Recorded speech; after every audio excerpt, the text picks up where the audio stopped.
mbokk yi jërë ngeen jëf seen ànd ak télévision Futur Média ñu am mbégte ànd ak yéen ci jàkkaarloo bi nëga ni ajuma bi nu weesu lañ leen doon wax Tamsir Sané commandant brigade bi ñu faat ak ni ko Sénégal yëpp métitloo kon ci ajuma ji ñu dellu si it mën leen wax démb ak tey ñi def ñaawteef boobu yëpp teg nañ leen loxo yoon kon dana am ci ñoom yoon su ma ko mënee wax noonu ñuy jaajëfal kon force de défense et de sécurité yi ci taxaw jiñ ci taxaw ak pas-pas biñ ciy def di dellu ñaanal Tamsir Sané moomu nga xam ni ci service commandé la daanoo doon aar askanu Sénégal ba léegi ci wàllu jàkkaarloo bi kon ñu dugg ci thème bu njëkk bi liberté d'expression ndax am na fuñ ko mën a appal am na ñagg buñ ko mën a ñagg ndax fan yi am na fi coow yu bëri yoo xam ni bokk na ci Guy Marius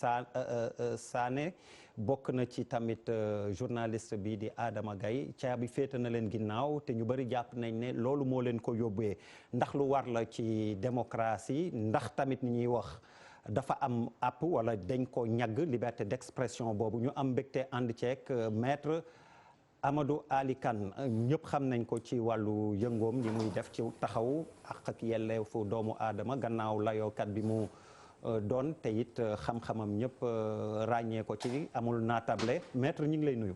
maa ngi leen di fay di leen remercier ci invitation bi. kon defe naa laaj bu njëkk bi samp na liberté d'expression. ndax dafa am ñagg ndax dafa am limite. waaw liberté d'expression effectivement am na limite am na àpp. liberté bu am solo la nag fu mu amul mën nañu jàpp ne démocratie amu fa liberté d'expression lan la ëmb mu ngi ëmb liberté d'opinion maanaam mën a wax sa xalaat mu ngi ëmb liberté d'information joxe xalaat joxe information xibaar jot ay xibaar alors liberté boobu nag su amul ci démocratie mën na jàpp ne démocratie mënte am parce que démocratie du mbiru muuma dafa laaj ñuy wax nga convaincre nit ñi mais liberté d'expression boobu nag malgré solo bi mu am nekk na liberté bu am àpp. lan mooy àpp bi. àpp bi moo di ne que mënuloo sous prétexte de liberté d'expression nga porter atteinte à l'honneur ou à la considération d'une personne maanaam yàq deru nit dégg nga maam wala wàññi ko ci loo xamante ne wala saaga ko yooyu yëpp c'est interdit mënuloo aussi siiwal secret de la défense nationale mënuloo siiwal aussi secret médical normalement mënoo ko siiwal mënuloo aussi feewale xeet yi diine yi tarixa yi yooyu yëpp liberté d'expression mayewu ko loolu boo ko defee def nga abus ci liberté d'expression maintenant ci wàllu droit de l'homme naka la ñuy sanctionner abus liberté d'expression. waaw defe naa loolu mun nañ ko bàyyi pour deuxième partie émission bi am na solo ñu xool ndax effectivement tëj yóbbu kaso rek moo war a doon solution bu ñu jàppee ni àq ak yelleefu doomu aadama boo xam ni la quand même c'est fondamental defe naa est-ce que du mooy bu njëkk bi sax Pape Djibril Fall ndax du mooy àq ak yelleefu nit bu njëkk. droit à l'expression. donte ni ko maître waxee. ñàgg nañ ko le droit à la vie. moo njëkk. waaw waxit la daal. gannaaw nekk nga droit à la vie. defe naa wax ak wax lu la bon du ma ne wax lu la neex. mais wax sa xalaat moo war a nekk bi gën a fondamental. Effectivement lu am solo la mais man dans cette affaire là dama jàpp ne il s'agit pas d'une entrave à la liberté d'expression jàpp naa ne problème indépendance de la justice moom moo fi posé wu. parce que jamono Sénégal je pense que ne réew la yoo xamante ni nit ñi ci wax seen xalaat la ñu dëkk am na sax émission yi tudd wax sa xalaat suñu plateau bi àjjuma bu jot suñu xalaat rek lañ fiy wax donc je pense que c'est pas un problème de liberté d'expression waaye problème mu indépendance de la justice la lan moo tax nit ñi gis ci teg bi ñu teg loxo aussi bien Guy Marius Sagna que Adama Gaye ñu gis ci une justice instrumentalisée ñu jàpp ne xëy na procureur bu jógee rek laal nañu nguur gi loolu moom moo ko yëkkati d'accorduma ak ni ñu koy waxee waxin bi mën na changer lépp ndax je pense que aussi yar ak teggin moom dafa am solo. waaw waxin bi am na solo lool.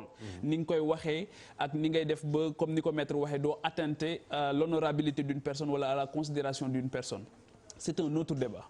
mais pour man débat bi fii c'est pas la liberté d'expression mais c'est l'indépendance de la justice. Aujourd'hui on voit une volonté de limiter les faits et gestes d'une personne. ndax jàpp nañ ne xëy na bu ñu ko bàyyee jàpp naa daal subversion la ñu bëgg a téye subversif daal la ñu bañ. waaw Papis. waaw man li ma ci xalaat mooy de façon globale.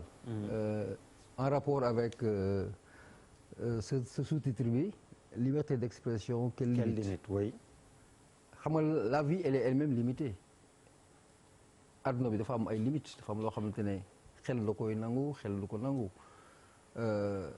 importance dama lay rejoindre ci importance su liberté d'expression parce que xëy na la plus grosse référence en démocratie aujourd'hui moom mooy États-Unis liberté d'expression moom mooy seen premier amendement deuxième moom mooy le port des armes donc c'est essentiel te États-Unis référence la il est également vrai que mën a wax sa xalaat taxul nga saaga nit quand même comme ni ko maître waxee wax teg ci deram lu ñaaw diffamation wala def loo xamante ne xëy na dana ko topp ay atte loo xamante ne dëppoowul ak règles yi leneen li mooy man jàpp naa ne journaliste am na leneen lu ñu ko war a xëy na mën a jàppee en général si yoo xamante ne xëy na du yi je peux comprendre par exemple ñu violer ay secret défense loo xam ne ça engage toute une nation la sécurité de tout un peuple xëy na muy une bévue boo xam ne nañu ko sanctionner en rapport avec la gravité des faits peut-être mais sur des propos comme ça je crois que il peut être possible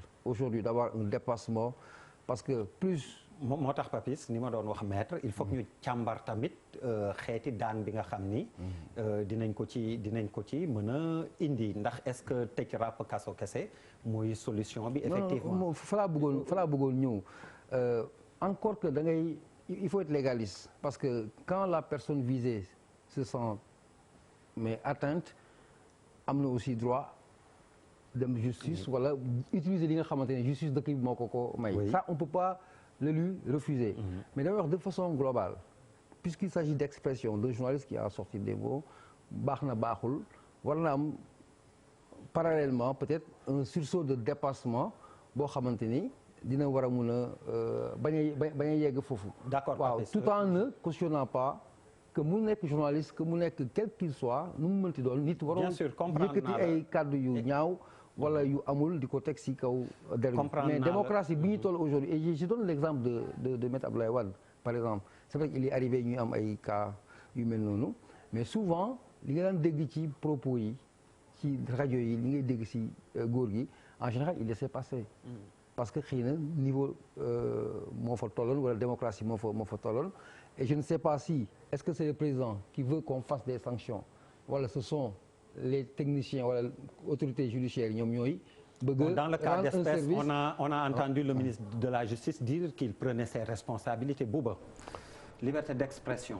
waaw mais je pense que déjà il faut que ñu d'accord ci leen que quand même on est toujours en Afrique parce que yenn prétention yi il faut gént rek moo la koy may en tout cas loo am liberté fii moom il faut que des fois nga fàttali ko ni tu es toujours en Afrique c'est pas la même chose que nga nekk États-Unis wala def dara je pense que il faut quand même ñu convoquer ñaari cas yi nga xam ne moom moo convoqué débat bi mu nekk pour man ñaari cas yoo xam ne ute nañu ci démarche je pense que bu ñu tënkee au départ vraiment quand même dissocier ñaari cas yi dañu peut-être mën a gën a aider nit yi seetaan ñu comprendre lan moo waral lii ak lële je pense que wax nañ ko fi la dernière fois même bu dee woon si gis-gis su fekkee ni nit bi ñu njëkk a téye muy Guy Marius Sagna ni ñu ko jàppee liñ ci mën a wax ak li nga mën a wax ci maître kii journaliste Mame Adama Gaye c'est complètement quand même pour man c'est différent donc waaw bokkul parce que suñu dëkk yi bu fekkee ni li ñu jàppee Guy Marius Sagna dañ ko ci jàpp suñu dëkk yi dañu soxla ay nit yu mel ni Guy Marius Sagna parce que tant que par exemple tubaab yi tant que ñi ngi France ñi ngi am mainmise ci suñu réew yi nit yu mel noonu dañu baax ci réew mi parce que du tey rek la mës a wax yàgg naa artu yàgg naa jóg yàgg naa wax donc je pense que kenn koo xam ne am nga bon sens mënuloo comprendre pourquoi Guy Marius Sagna nekk derrière les barreaux je pense que côté boobu il faut ñu leeral ko en ce qui concerne le journaliste pour man dama bëgg ñu génne mbirum journaliste ñu teg ne ñu seet aussi est-ce que am na loo xam ne nit war na ko mën a teg ci deru nit te mun ko prouver wala déedéet parce que quand même boo ko tegee si assumaak président de la république soo ko mënul prouver da ngay am problème je pense que nit yu fi génn même depuis temps wu président Ablaye Wade nit yu fi gënoon virulent si kaw président Ablaye Wade boo jëloon par exemple ku mel ni Abdoul Latif Coulibaly boo xam ne quand même à la limite meurtre sax defe naa jiiñ na ko fi Ablaye Wade lu ne dem na jusqu'au bout wax na fi lu nekk est-ce que c'était pas parce que il disposait peut-être d'éléments yoo xam ne moo ko mayoon doole pour que muy mën a attaquer président de la République tout en sachant que am na fu coow yoo xam ne du fa egg loolu dafa am solo je pense que sooy attaquer même boo convoqué liberté d'expression booy attaquer benn autorité quand tu n'as pas boo amul assez d'éléments de preuve yoo xam ne mën nga ko teg ci kaw table bi fii ci Afrique fii gars yi rek nañu yóbbu ci Ndungu Sine kooku moom il faut être clair parce que gars yi bu ñu gisee que ni li ngay wax ni amuloo foo ko wekk du ñu convoqué ay liberté d'expression dañu naan kii peut-être que mënu ko prouver dama koy def ci kaso donc je pense que on est quand même ay sénégalais ñun ñëpp et damay bëgg wax que ni tout le temps li ñuy dundee ci suñu kër yi di ko dundee suñu papa yeeg suñu yaay yeeg suñu sëriñ yeeg suñu nit ñi il faut aussi muy refléter wu ci société bi am na fenn foo xam ne boo fa eggee dafay très difficile que nit ñi défendre la à 100% ñi nga dégg ñu ciy wax yëpp dañuy xaw a nuancé mais kenn du catégorique que par exemple monsieur Gaye journaliste bi que li mu wax ànd nga ak moom à 100% on a un problème nag pour man Sénégal dañu am benn problème mooy peut-être par rapport ak fi ngay far doo mën a ne nit ki d'accord ma ak yow à 100% da ngay trouver toujours façon boo ko waxee parce que pour man il faut mu weex wala mu ñuul d'accord naa ak li ngay wax wala d'accord su ma d'accord ma ne ko même si su fekkee ni man opposition laa bokk li nga def nii du yoon je pense que aussi si dans tous les domaines il faut que nit ñi honnête pour ñuy waxante quel que soit parti wala boor bi nga bokk ñuy waxante dëgg les yeux dans les yeux d'accord naa ak yow ak d'accord ma ak yow. merci on a compris li nga wax dëgg la c'est vrai qu'il faut dissocier quand même cas Guy Marius ak bu Adama Gaye alors Malal qui nous rejoint Almami na nga def. sant yàlla maa ngi jégalu si tarde bi. non amul problème fii kañ léegi règlement bu bees 22h ku ñëwul on commence. noo gisee liberté d'expression bi ñuy wax et effectivement Bouba vient de dissocier cas wu Guy Marius quand même ak bu Adama Gaye lan moo ci sa jàngat ak manifestation bi nga jóge sànq. yes d'abord pour man liberté d'expression dafa baax trop ci dëkk parce que dëkk yi nit ñi dañ soxla ay exutoire pour wax. parce que bu ñuy wax. dinañu permettre ñu bañ a dem ci ay excès bu ñuy wax tant que les gens parlent ça permet ça libère. mais est-ce qu'on peut tout dire question bi tamit loolu non on ne peut pas mënuñu wax lépp. nit ci sa wàllu bopp war nga am ay interdits éthiques war nga am ay interdits moraux parce que nit moo demee noonu et souvent ici bu ñu jëlee kaawu président teg ko de côté. Dans notre pays, il faut oser le dire, la parole, elle n'est pas libérée, elle est censurée. On désigne fii li nit war a wax nit ñi dañ leen tënk. Et souvent. lan moo leen tënk Malal. non c'est-à-dire société bi suñu société. c'est-à-dire on est dans une. li ñu yaree. dañ pas sax ci c'est-à-dire on négocie avec ce qu'on dit. c'est-à-dire dafa am ñoo xamante ne ci dëkk bi. mun nañuy def lu leen neex kenn du leen wax dara parce que ils sont super bien protégés parce que kenn waru leen wax dara parce que noonu la société bi bëgg a fonctionner beneen affaire bi ci topp ci bu ñu jëlee le cas de maître Adama bu ñu jëlee le cas du journaliste Adama Gueye. Moi je ne dirai jamais à un président personnellement je ne dirai jamais à du ma yegg foofu à un président de la République du ma fa yegg sax ak Bouba du ma fa yegg sax ak un citoyen lambda parce que pour man war na am na lu ñu war a tere suñu bopp en ce qui concerne en s'adressant à une personne quelle que soit sa fonction maintenant nag li nit ki di wax ak li muy assumer parce que bu ñu waxee dara il y a les conséquences de ce qu'on dit oui. Mais ci beneen aspect également faudrait-il effectivement censurer la parole lan lañ fi waxul Ablaye Wade affaire article 80 ñoom Macky Sall ci seen bopp taxaw nañ fi wax avant Macky di nekk président cet article a été critiqué. oui point bu am solo la Malal nga may ma rek ma laaj ko maître mu leeral ñu ko article 80 effectivement gis nañ ni ñu bëri dañ koy kaas mais une fois que ñu toog da nga koy yor mu nekk yat kaas nañ mi ngi fi depuis Senghor Abdou Diouf Ablaye Wade léegi Macky Sall loolu aussi lu ñu bëgg discuter la très rapidement donc balaa may dellu ci maître Charles fi ñu toll Malal posé na question bu kii faut-il censurer la parole dans notre société.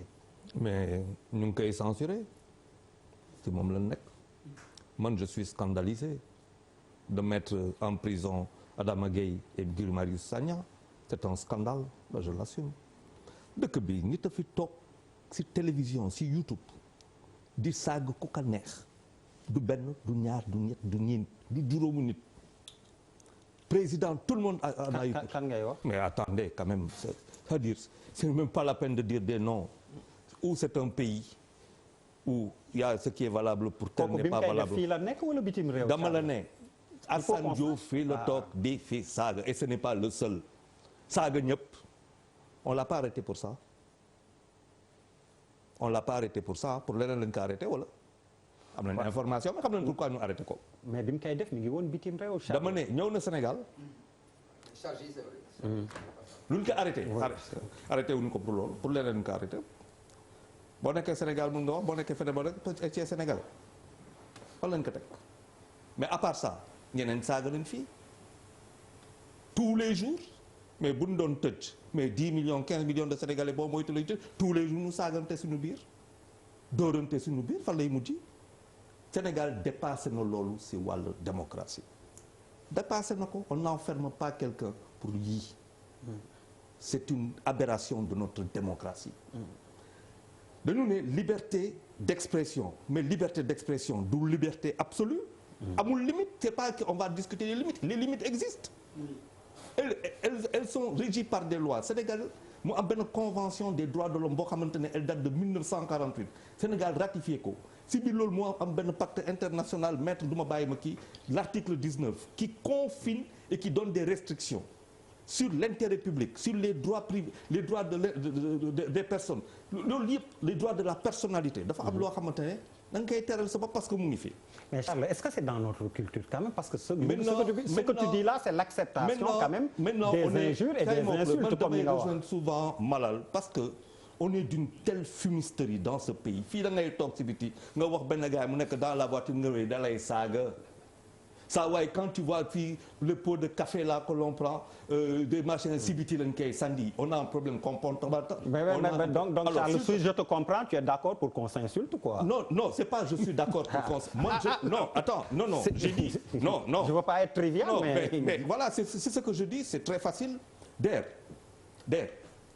mais par exemple Charles c'est une question d'éducation par exemple. non déglu-moi non tu ne peux pas c'est une question d'éducation non je suis désolé Charles si tu interdis chez toi ñu fay saaga man ma tere ko sama kër Bouba di ko tere këram. mais comment est-ce qu'on va s'insulter dehors. non ce que j'ai dit c'est clair on n'enferme pas quelqu'un pour ça par contre il faut qu'on regarde nos textes il faut que ñu dugaat si xoolaat ko dans l'air dans lequel mais yow. ils sont déjà bons. non attends loolu la ñuy wax tey fii tey.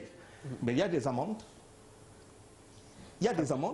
les trucs de droit public d'utilité publique on peut aujourd'hui l'intégrer dans notre corpus juridique tey par exemple nit ñi yoo xamante ni xam nga boo bëggee yar nit mais c'est pas la peine nga tëj ko déjà on a un problème dans les xam nga dugg nga ci réponse bi nga xam ne maître commencé woon na ko joxe maître justement Charles dit mën nañ amende wala ñu demee noonu mais bu boobaa est-ce que tamit c'est pas une licence pour ki nga xam ne am na doole am na moyen saaga ku ko neex saaga président ne damay fay après dem dellu sama kër ça devient trop facile ou c'est une loi boo xam ni ce qui est important c'est qu'il faut défendre les principes il faut pas défendre les personnes. Moi, je ne défends pas les personnes, je défends les principes. Principe, c'est que liberté d'expression dafa am limite. Oui. dafa am fu muy àgg day def abus. Abus bi dañ ko war a sanctionner. Maintenant, aujourd'hui, dans les standards internationaux, c'est-à-dire que adduna bi fu mu tollu tembe, on fait la balance. D'abord, pour limiter un droit, il y a des critères. Il faut d'abord une loi. Encore limite. La deuxième chose aussi, c'est que limitation bi, ça doit reposer sur un but légitime. Dafa am vraiment pas parce que man daf ma neex rek may limiter wala daf may gêner ma def ko noonu mais dama koy limiter parce que dafa am njëriñ pour ñu limiter ko noonu wax ni nii ak nii mënul nekk. La troisième chose, c'est que la sanction des restrictions dafa nekk proportionnelle au but qu'on protège. Par exemple, bu ñu jëlee liberté d'expression nga porter atteinte à l'honneur de quelqu'un. Aujourd'hui dañ jàpp ne que dafa am ay sanctions yu ko mën a faj yu nekkul kaso tëj kaso. Par exemple, su dee France par exemple, c'est 45 000 euros boo kii est une personnalité 45 000 euros. C'est pas permis. On va t'amener au tribunal. Tu vas pas aller en prison. Maintenant, tu vas payer 45 000 euros. waaw mais man au début wax naa leen. quand même Afrique la ñu nekk de damay bañ. mais ça veut pas dire qu'on sont des attardés mentaux. Ça veut pas dire que l'Africain c'est un attardé. non Charles il n'est pas question de ça. mais non mais Charles waxuma la dama ne. du moment où d'accord nañu ni que limite am na. déjà pour man il faut ñu d'accord est-ce que waa ji tooñ na wala tooñul ba pare balaa ñuy sax waxi sanction quoi man en fait foofu laay xalaat ni moo am solo est-ce que li gars yi def. dëgg la wala dëgg yoon la wala du yoon avant ñuy est-ce que da abus la wala déedéet pour man loolu on n'a pas idée nga toog tey nit di ko saaga. donc ça au moins c'est clair Charles et je pense que c'est bokk ci limite yoo xamante ne waaw mais man loolu laa laaj. voilà dafa bokk ci limite yoo xamante ne yoon daf ko teral les limites ça veut dire le droit d'expression du liberté absolue dafa dañ ko teral. Mais doit-on envoyer en prison des gens pour avoir dit quelque chose? Toute la question est là. Alors Papy, s'il te plaît, yow est-ce que tu es d'accord? Maître, mais ci même veine bi la maître dit qu'il y a l'exemple de la France où c'est 45 000 euros. Est-ce que comme je dis, c'est pas loolu kon boo amee moyen, tu peux insulter, payer, rentrer chez toi. Tu le feras pas. Xam nga maître wax c'est hyper important mais tu sais, moi je vais aller plus loin pour dire benn cas boo xamante ne on peut le comparer par rapport à l'histoire. C'est-à-dire il y a une dose de culture dans l'histoire parce que ce qui peut être considéré comme une insulte émission bi gars yi koy seetaan wolof lañ koy li ñu war a mën a def considéré comme saaga aux États-Unis, en France et au Sénégal, c'est pas la même chose. Je donne un exemple très pratique. tubaab dafay toog mu ne papam tu mens, ça gêne pas, mu ne yaayam tu mens, ça gêne pas, mais fii sañu loo ko wax. C'est une insulte. Donc je crois qu'il y a une dose de culture bu greffé wu ci affaire bi buy influer sur les décisions à prendre lan la faute bi jar ak lan la jarul. Je crois que c'est là où se pose le problème parce que si boo demee aux États-Unis bu fekkoon ne ku saaga président mu tëj la kon kaso yi jeex na. mais ça dépend lan mooy saaga ak lan moo dul saaga. Oui, c'est ce qu'il dit. Mais dans ce cas précis, qu'est-ce qui n'est pas saaga? mais dans ce cas précis c'est clair hein, boo waxee nit saa yolom gañ. C'est ce qui est dit. Et c'est ce qui est écrit. Même si derrière il y a eu une fuite au niveau de l'enquête, de l'interrogatoire, parce que quand même je ne comprends même pas le secret de l'enquête, c'est-à-dire comment les journalistes font pour accéder au PV. Mais quand même il y a problème. Mais Malal ku nekk sa liggéey. Non mais pour moi quand même. Il faut que les gens. Si on est dans un pays sérieux. Mais si on est dans un pays très sérieux sur des questions comme ça, enquête bi warul génn ci mbedd mi. c'est des limites, c'est ce qu'on appelle quand même, limite. c'est-à-dire même la violation. Mais justement c'est tout un débat. La violation elle a commencé là-bas. pour jox ko raison la gendarmerie il a raison. la gendarmerie Malal excuse-moi maître. ñu jàpp gaa yi ni nit ñi bu ñu Oui. divulguer les informations. Exactement. Mais partout dans le monde ça se passe comme ça. On doit mener une enquête. gars qu'on cherche là. Non, je suis désolé. dañuy déglu rajo dañuy déglu information. Charles États-Unis mi ñuy jël référence fa la ëppee. Maître je suis désolé. Est-ce que le droit à l'information du public n'est pas supérieur à ce que vous voulez protéger? Le droit de réserve est une obligation. Le droit d'information. Le droit mais lu ñu atteegul. Non lu ñu atteegul une question qui n'est pas. atteeguñ ko. voilà le public a le droit de savoir. mais am na beneen mais am na leneen aussi xam nga nit mën nañ la xam nga ñun ñëpp Dakar lañ Sénégal lañ dëkk quoi. c'est-à-dire que mën nañ ko dugal di ko enquête mu génn ñi ànd ak moom sax avocat am mu ne ko lii man j'ai pas fait ça mu génn ne bon il l'a pas fait il l'a nié gars yi relaté ko aussi quoi fu nekk fuite bi mën na jógee fu nekk ah. il s'est passé xam nga lu ma la bëgg a wax mën na jógee aussi ci camp bi nit bi nga xam ne moom la ñuy effectivement xam nga nit mën nga génne parce que boo génnee gis sa avocat wax ak moom dara pour des raisons de communication. avocat bi génne en fait de toute façon il a nié ça après mu génn donc pour man a parfaitement raison maître yéen ñu gën a xam ne que les plaidoiries maintenant ce n'est même plus au prétoire c'est dans les radios et les télé que vous le faites mais am ngeen ay avocats yoo xam ne spécialistes des médias fa la ñuy plaider. xam nga dans ce cas précis une affaire comme Guy Marius Sagna. oui xam nga cette affaire là tu es obligé de sensibiliser l'opinion. voilà un monsieur boo xamante ne deful waxu. quand même. ñu ne ko rap. parce qu'il est subversif. waxu keneen. c'est tout. waaw mais xam nga lu ma jaaxal mais mënuñu jël aussi waxtaan bi wax. mais mënuñu ko tënk ci ñoom c'est-à-dire que pour man non voir la différence mais non seulement entre les deux mais la liberté bi ñuy wax kañ dafa général oui il s'est passé très grave dans ce pays dans ce qu'on appelle la liberté d'expression un agent de l'État se doit d'être neutre et dafa am obligation dans les restrictions de sa liberté d'expression ñu tëddee ko droit sujet en étant un agent de l'État am lu mu si wax parce que dañ la ko tere léegi nañ xool suñu dëkk et vous verrez jusqu'au parquet des gens qui parlent et qui donnent des avis. Et Pape Djibril. Non attends s'il te plaît. Oui, qui donne des avis. Pour moi tu avais fini Charles. Non qui donne des avis ça veut dire quoi? Ça veut dire que tu n'es pas venu sur les motifs tu n'es pas venu sur les raisons waxoo loolu da nga joxe sa avis mais kan laaju la ko mais c'est une faute dañ ko tere.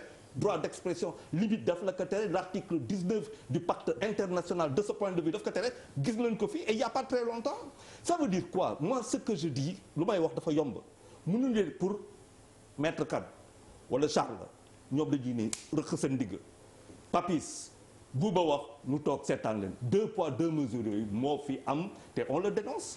mais alors, ça si on le fait pas sur le principe comme Malal moo dugg ci débat bi foofu.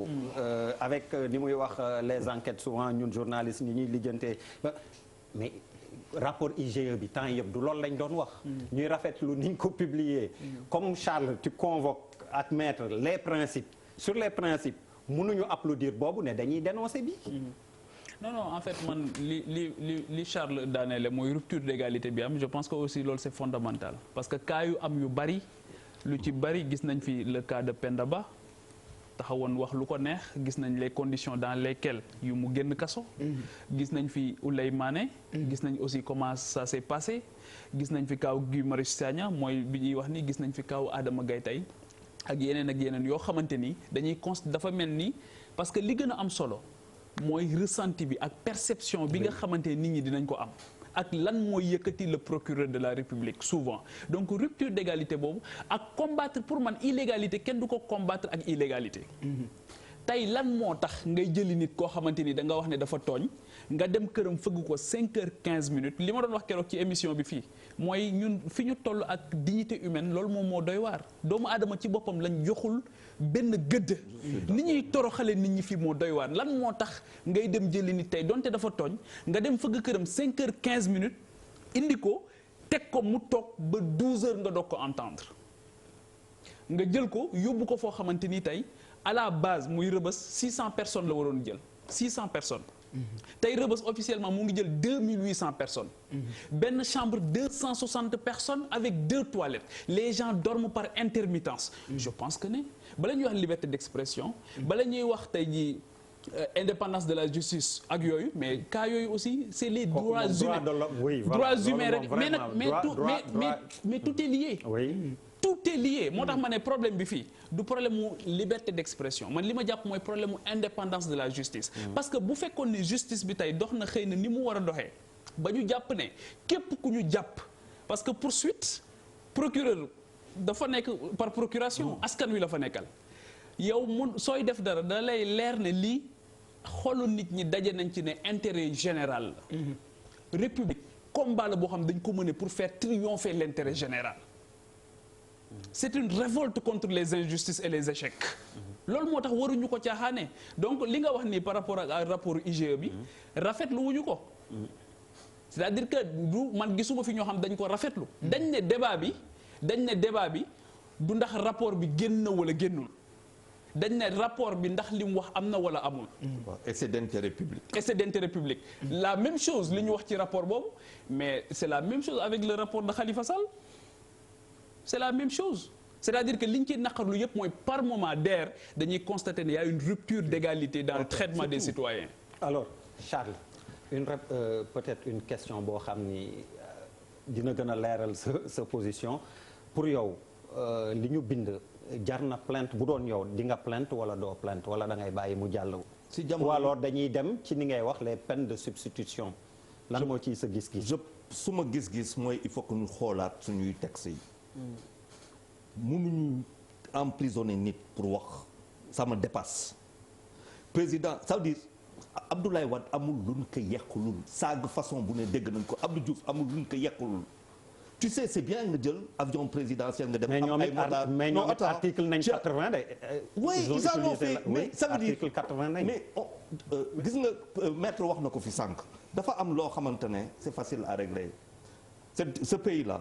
tout xale yu ñuy jël di teg prison pour juste avoir truqué yàq seen kii le petit jeune qu'on a mis en prison de 19 ans pour avoir dit quelque chose qui fait 4 ans de prison d'un jeune de 19 ans c'est-à-dire est-ce qu'on s'en rend compte ñun lu ñuy def application comme ça mais yow mën nañ fi régler ay problèmes autrement un monsieur de 60 et quelques ans am lu mu wax loo xamante ne man xalaatuma am sañ-sañ waxuma le président de la République nit ma lay wax yenn yi aw ma xalaat boobu aw ma sañ-sañ boobu def ko ci mais on peut régler problème bi autrement que de l'envoyer en prison dépassement oui mais war nañ ko te suñu démocratie fa la toll tey mais man fa la toll tey en fait man fu sama booba d'accord ou pas non man fu sama problème nekk moom mooy man dama bëgg a taxaw si waxuma peine bi ñu koy teg wala daal dama bëgg a taxaw si d'accord naa di wax na lii moo tax ça me pose un problème ñu boole ñaari cas yi gars yi li mu wax man rafetlu ma ko moi je suis clair ah mais c'est n'importe quoi ce qu'il a dit li mu wax c'est et li si gën a grave mooy que dafa am ay quand même des accusations de mœurs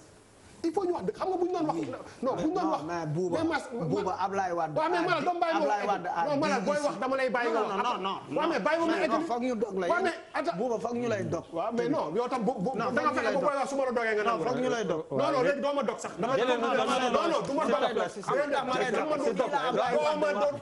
dog damay wax ba pare nga dog ko nangu daf ma dul non Bouba pour l'intérêt du débat non moi j'aimerais bien entendre li muy wax bu ma paree wax ko man maay continuer moom moo jàkkaarloo man maay continuer moom moo ko def mais yow tam moom moo jàkkaarloo fi ñëw tardé bii passé bii ba pare bëgg a dox la dernière fois da nga ñëw fekk suñu plateau yow yaa def ni ku moom jàkkaarloo fekk plateau bu def ba fin ba ñu dem ci gis-gis nga traversé laajoo kenn avem man ñemewu ma ko def yow mi yaa def comme ku moom jàkkaarloo ñëw wax sa li nga wax wax sa ay plaidoyer dem sa dama ne man loolu su ma ko defoon ñu ne bu ma du day wan bu ma ko defoon ñu ne damay wane ni fii la malal noppi dama ne malal noppi li may wax dafa leer dama ne on parle de quand même je pense que mbirum pétrole bi nit ñi dañu war a xam lépp 400 000 yeeg sàcc nañ suñu pétrole détourné nañ ko loolu gars yi dañ koy dégg tant que affaire bi leerul te kuñ fi jàpp ci loolu nit ki dinañ jóg. Guy Marius Sagna même bu fekkee ni dal ci France la mbirum coow pétrole bi am na ci ànd moo tax ñëpp et tout 90% wala 100% de ñi may gis ils sont derrière lui. kenn waru ko tëj kenn waru ko def lii parce que le gars on a besoin de lui waxu fi dara loo xam ne war nañ ko jël dañ ko ci kaso. on est clair quand on est clair sur un dossier sur un sujet il faut qu'on soit clair. mais bëgguma ñu constater benn affaire ba pare après di wut la petite bête sur comment on a ok dëkk bi kenn ñëpp xam ne ni ku ma ndey am ndey ak ku ma amul ndey moo fi am. sinon Khalifa Sall du nekk fay sa kaso. oui par contre dama bëgg ñu d'accord ci dara que ni quand même li ma lire. c'est waa ji wax ko inacceptable. c'est extrêmement. c'est inacceptable. c'est inacceptable. Oui. bu ñu d'accord ci loolu rek. mais oui alors c'est inacceptable. léegi Malal. oui on se souvient que Ablaye Wade après biñ ko gagné quelque temps ñëw na fi ne Macky Sall dëmm la moo ko ay njabootam. lan moo ko Ablaye Wade nga wax de. lan moo waaw ko léegi yow loo bëggoon ñu jël Ablaye Wade. non je ne dis pas ça. je ne dis pas ça non alors lan. mais vous parlez de l'équité de la justice. c'est la question. tu as raison. c'est ce qui est évoqué ici. mais attendez. maître may ko mu daane. oui Ablaye Wade ñaanuma yàlla ñu jàpp ko tëj ko à son âge. et mais kon joxel beneen exemple. non mais dama ne. ah lui il peut insulter les uns mais je veux dire mais quand même c'est quoi je veux dire. non je veux dire non bu fekkee non au nom du principe mënoo ko convoquer pour Ablaye Wade. ah lui il peut insulter qui il veut et nous on se bat. on cherche le xam nga kii dafa ne saa yolam kii dafa ne saa yolam geño kee ne dëmm la mook ay njabootam. alors affaire bi ñëpp ñaawlu ko. lan moo ko mu garaaw il n'y a rien eu. mais dafa am lu bëri lu tax dara mënul woon am Malal. mais ça veut dire quoi ça veut dire qu'il peut insulter qui il veut. non mais je pose une question non. c'est non c'est-à-dire la vérité ça n'a rien à voir. mais léegi non on ne peut pas comparer ce qui est comparable quand même. ah bon mais attendez. il traite notre bu ma président de la ñëwee fii République kii yow ngay wax la. mais ñaata procès ñaata par exemple nit nga fekk police quand tu habites la banlieue wala dans les villages ñu woote famille bii dafa jiiñ famille bii dëmm commissaire bi na naawloo ko ñu xool. ça existe ou ça n'existe pas. on ne parle pas de la même chose. non mais attendez. il pose un cas. non je pose un cas. d'équité. non je pose. maître moo ñu gën a miin tribunal xaaral. attendez. moi je vais vous maître s'il te plaît voilà leeral ñu fii. xam nga il y a ce qu'on appelle le principe de l'opportunité des poursuites. c'est ça oui. c'est-à-dire que mbir bu xewee nekk illégal. le procureur moo def am ce qu'on appelle l'opportunité des poursuites moom mooy seet ndax jar na topp wala jarul topp. parce que boo ko toppee ça sert l'intérêt de la justice. c'est ça. xam nga imagine-toi un gars comme Ablaye Wade l'âge qu'il a doomam ne ci biir jamono yooyu. oui. xolam neexul. oui. comprendre alors mu tenir des propos dans un contexte politique. oui. parce que waxu ko vraiment dans un contexte on va dire. ex nihilo quoi. personnel. Vous voyez, il parle en tant qu'acteur politique qui est très mécontent, très frustré. Parce que xam nga. merci pour la plaidoirie voilà.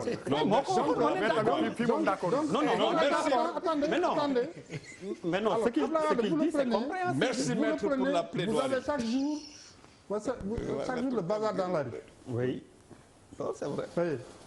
Peut-être que yéen ñii di wax sax xëy na en temps on aurait cassé vos véhicules on les aurait brûlés. waaw. pour rien du tout. parce que li mu wax taxul fenn.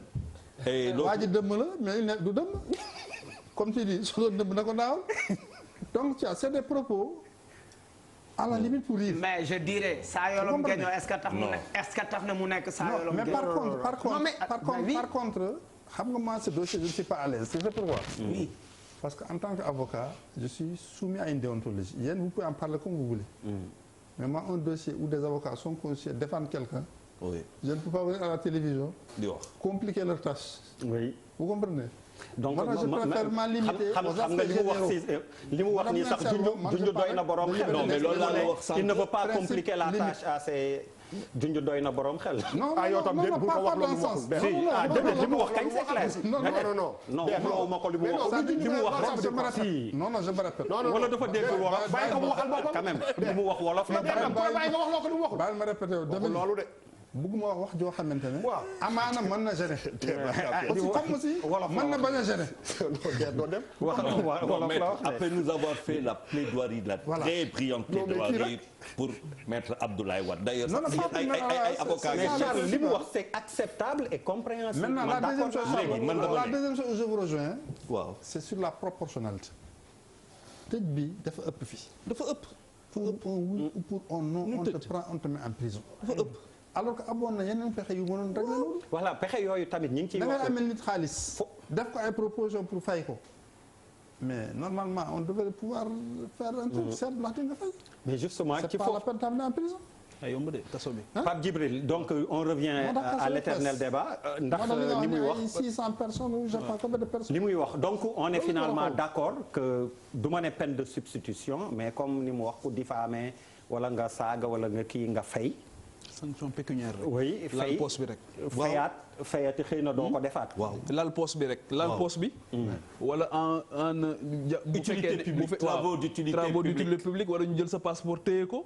wala soit ñu ne la sursis nga nekk dinañ xool ndax récidiviste nga ou pas. ñu teg c'est-à-dire que loi aussi. justice dafa am une dimension pédagogique.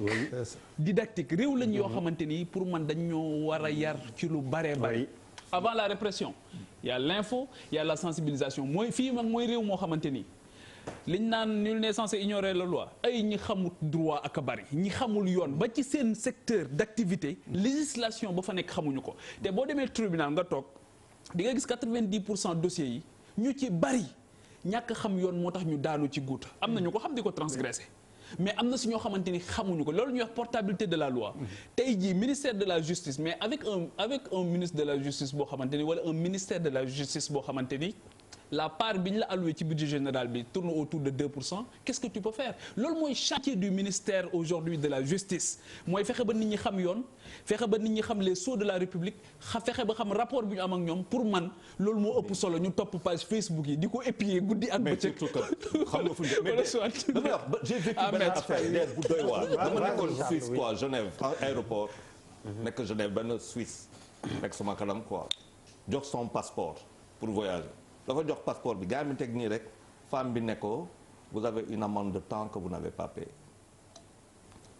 mu commencé wax xam nga boobu amul xaalis femme bi ne ko non foog nga fay du chèque du dara cash la.